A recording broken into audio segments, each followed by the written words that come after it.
সন্দেশখালী থেকেই আমরা নজর রাখছি। সন্দেশখালীতে বিদ্রোহের দাবানল চলছে গত কয়েকদিন ধরে লাগাতার যে ছবি দেখতে পাচ্ছি, এবং তার মাঝখানে আবার নয়া অভিযোগ সামনে আসছে।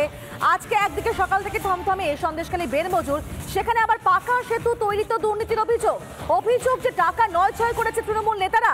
আন্দোলনের জেরে আবার বাঁশের সাঁকো তৈরির নির্দেশ বিডিওর। অনুপম রয়েছেন আমাদের সঙ্গে একেবারে সরাসরি। অনুপমের সঙ্গে কথা বলবো আমরা। অনুপম, একদিকে সন্দেশখালী একেবারে দাবানলে, সেখানে একের পর এক অভিযোগ সামনে আসছে, এবং নয়া একটা সংযোজন হলো, সেখানে পাকা সেতু তৈরি তো এভাবে দুর্নীতি হয়েছে।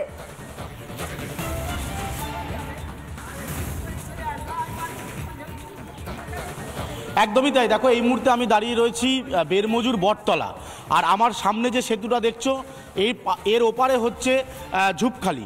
এই বেরমজুর বটতলা এবং ঝুপখালির সংযোগস্থলের এই ব্রিজ 2009 সালে এটা পাকা ব্রিজ ছিল, কিন্তু আয়লা হওয়ার পর এই ব্রিজ ভেঙে যায়।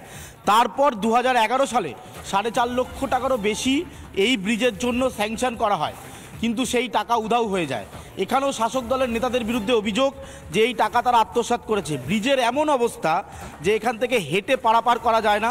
অত্যন্ত জীবনের ঝুঁকি নিয়ে আমরা এটা দেখাচ্ছি এই কারণ গ্রামের যে অবস্থা, সেই অবস্থাটা একবার বোঝানোর চেষ্টা করছি। মোহিত রয়েছে, মোহিতকে ছবিটা দেখাতে বলবো। এইটা কোনো রকমে প্রায় 10 বছরের বেশি সময় ধরে এইভাবে সাধারণ মানুষ তারা যাতায়াত করছেন। একেবারে ভাঙা পোল, কিছু শালকাঠ দিয়ে এটা বাধাই করা হয়েছে, কিন্তু স্থানীয়দের যেটা অভিযোগ যে এই পোলটা স্যাংশনের জন্য টাকা এসেছিল, কিন্তু সেই টাকাও কার্যত আত্মসাৎ করেছে শাসক দলের নেতারা। ব্রিজের অবস্থা দেখো, কোনো রকমে পার হচ্ছি। আমার পেছনের অংশটা বলবো হচ্ছে বটতলা বেরমজুর, আর আমি এই মুহূর্তে পার হয়ে যেখানে যাচ্ছি এটা ঝুপখালি। অত্যন্ত খারাপ ব্রিজ। এই ব্রিজ অবশেষে বিডিও গতকাল জানিয়েছেন যে আপাততভাবে এই ব্রিজে একটা মেরামত হবে, পাশে আর একটা সাঁকো তৈরি হচ্ছে। সাধারণ গ্রামবাসীরা রয়েছেন, আমি একবার কথা বলবো এবং সাঁকো তৈরির যে কাজ সেটাও একটু দেখাবো। বলছি, 2009-এ ভাঙলো আয়লার সময়, 2011-এ পাকা সেতু হবে বলে টাকা এলো, টাকা 9-6। হ্যাঁ, টাকা তো অবশ্যই 9-6 হয়েছে। এটা অ্যাকচুয়ালি ঢালাই হওয়ার কথা ছিল, সেইটা ঢালাই হয়নি। কোনো রকম ইউক্যালিপ্টাস কাঠ নিম্নতম কাঠ দিয়ে ব্রিজটা তৈরি হয়েছে। কিছুদিন যাওয়ার পরে আবার এখানে ইয়াস নানা রকম ঝড়ের কারণে আবার ভেঙে গেছে। তার আর কোনো সুরাহ হয়নি। এখানে যে প্রধান ছিল আমাদের সিদ্দিকুল্লাহ সাহেব, ওনাকে জানিয়েও কোনো কাজ হয়নি। কোন দলের? টিএমসি দলের।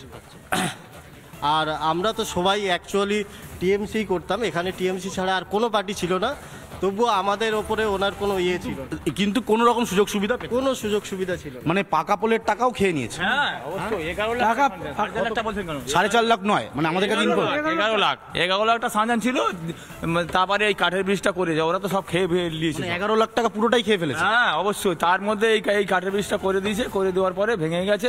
তারপর দ্বিতীয়বারে বিডিও সাহেব এসে কথা দিয়েছেন পাকার ব্রিজ হবে, আর ওই সাইডে আপাতত যাওয়ার জন্য সাঁকো হচ্ছে। বলছি, এই 11 লক্ষ টাকা স্যাংশন হয়ে এলো, আপনারা জানতে চাননি টাকাটা কোথায় গেল? জানতে চাইলে কি হবে? জানতে চাইলে ডান্ডা পড়বে মাথায়। কে যাবে? কে আপনার সৎ সামনে বলতে যাবে? বলতে গেলে তো বাড়ি পড়বে। আরে বাবা, বামফ্রন্টের সময় তখন ওটা ছিল পাকার ব্রিজ। যখন বামফ্রন্ট জামানায় পাকার ব্রিজ ছিল, আমরা জানি যে মানে ডিমোশন দিয়ে কিন্তু প্রমোশন হয়, কিন্তু এখানে প্রমোশন দিয়ে এখানে ডিমোশন হচ্ছে।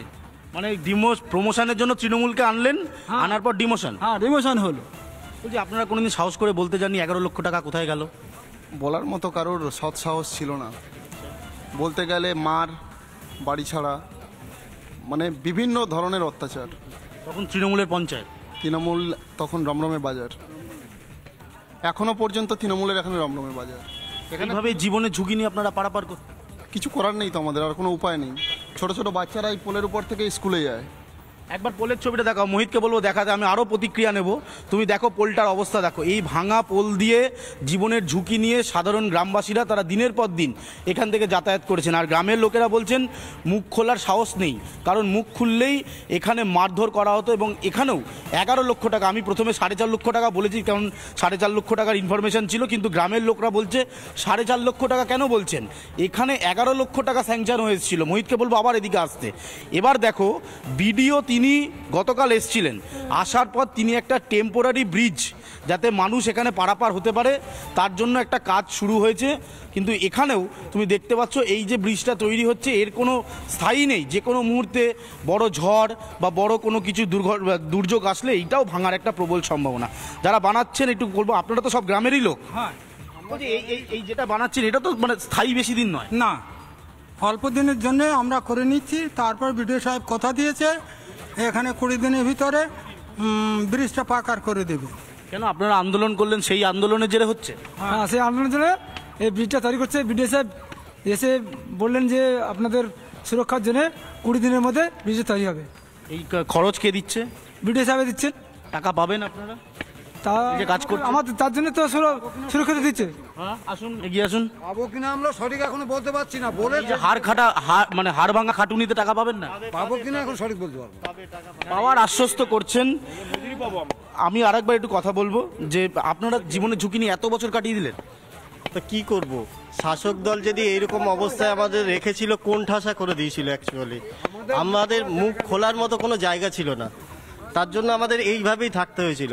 আজকের এই বহু মহিলার প্রচেষ্টায় আন্দোলনটা জরুরি হয়ে আজকের বিডিও থেকে ডিএম থেকে ডিআইজি থেকে সবাই আসতে বাধ্য হয়েছে এখানে।